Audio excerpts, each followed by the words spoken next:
Back again, and today we are working on a dagger. As you can see, I've already forged out the blade. I still have all the rough grinding and heat treatment to do on this.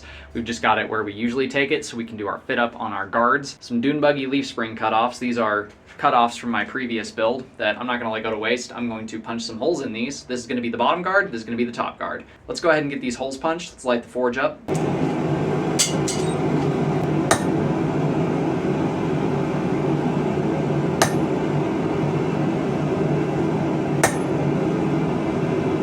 So as you can see, I'm just going to go ahead and mark a center so that way I can start to drift right through that to punch my nice little hole.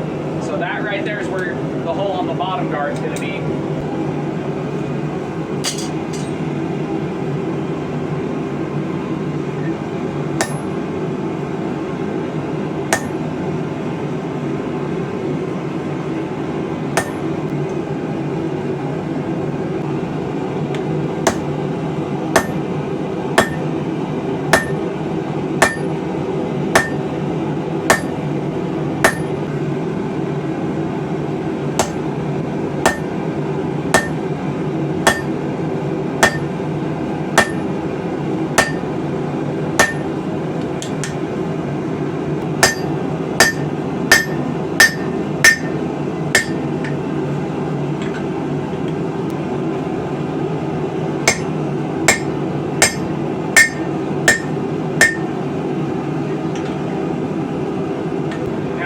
Drift this hole a little wider where it's going to fit up onto my tank.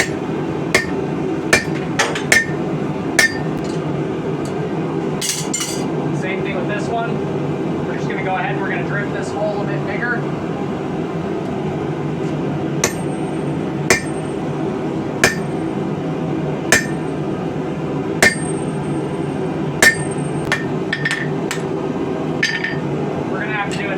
Like that, at least maybe two more to get the size right on this.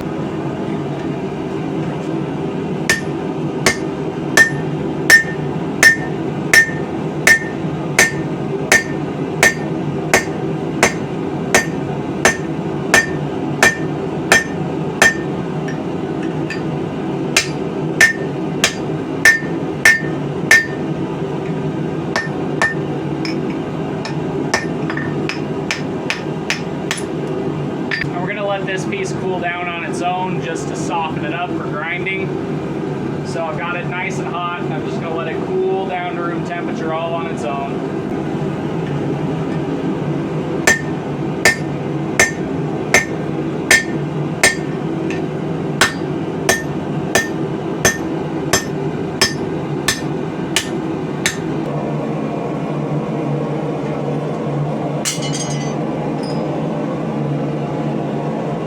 We're just going to go ahead and start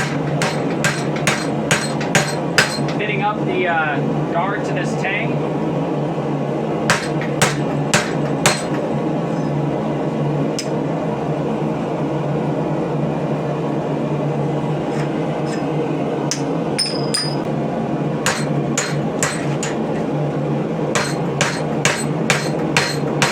I'm going to fit it up like this to where it's about an inch away from the end of our blade where the blade starts, so I can use grinding to fit up that hole just perfectly.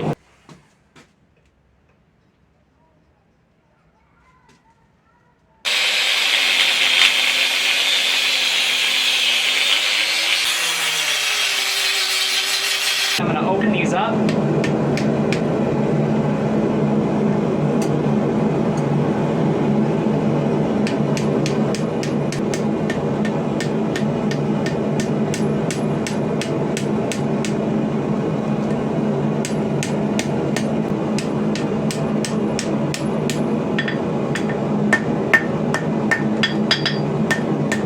So we have a somewhat diamond-shaped, almost offset diamond kind of guard here.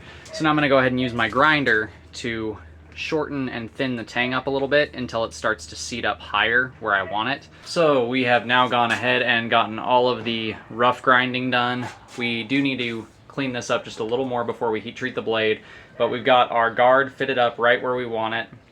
I'll have a lot of rough grinding to do on the guards, just to clean them up, to make them look a little prettier. As you can see, I went ahead and I got all the rough grinding done on the Dagger blade. It doesn't have edges just yet. It is still pretty thick on the blade itself. And there are a couple of like small areas like this where it's got a little bend here that I need to tap out before I heat treat it. But before we get to heat treating the blade, we're going to finish shaping our guards. We've got a rear guard that is right now just essentially a flat piece of steel with a hole punched in it.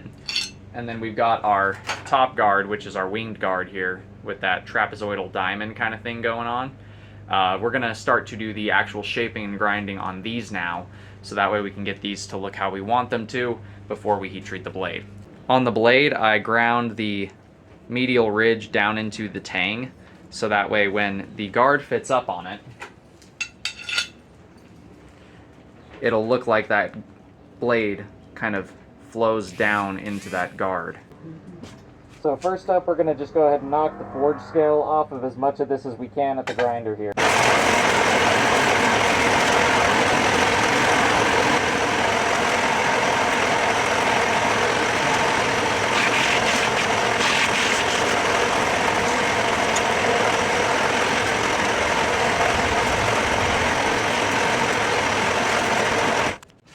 So I've gone ahead and gotten everything nice and shined up how I'm going to want it.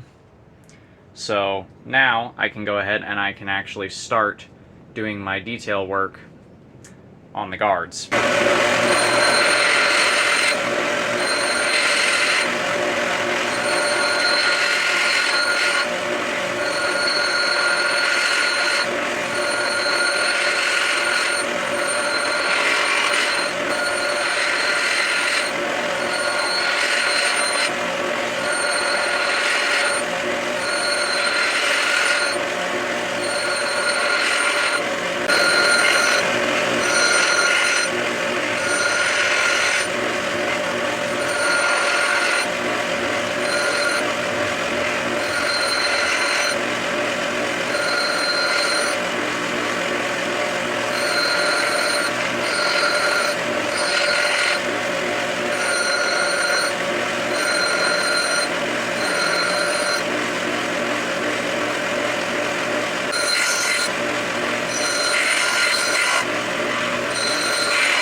So here we are after the detail work was done on the guards. We've got our winging done on our guards here. And then we've got our nice stippling on these diamonds as well that run in opposite directions.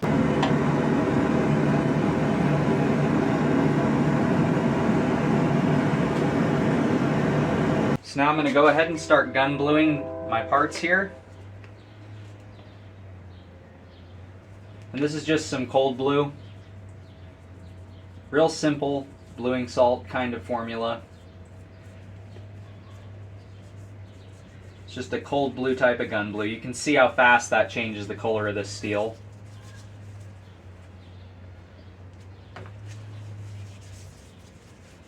I've got the blade cooling down from heat treat right now.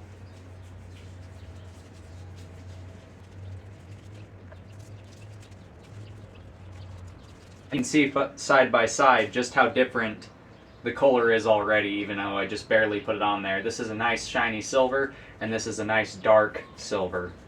Kind of a black, almost. I'm just going to leave this one here while I work on this one.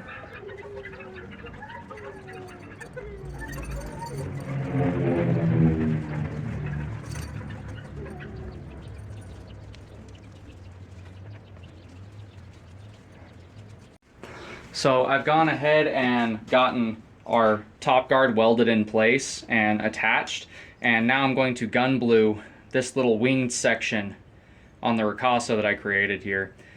This is just for aesthetic purposes. It's not going to really do anything, but it's just going to make this lower section blend with the guards a little better.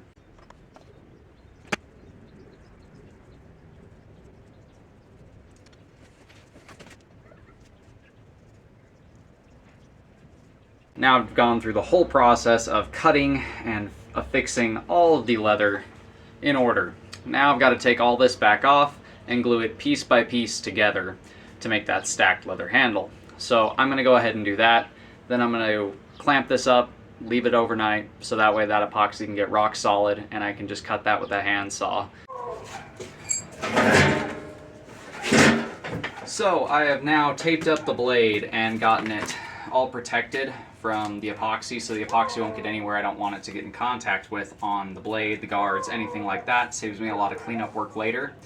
And I've got my leather taken off, and this is the very top. The bottom of this stack here is the very bottom.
Here, it's gonna go ahead and cure up for the next 10 or 12 hours for me, and then we will go ahead and cut this down, weld that in place once the epoxy cures on the inside here, and then we'll take a saw and we'll cut this, and that little brown section in the center will show back up. Right now it looks black, but that is just because it is wet with the epoxy.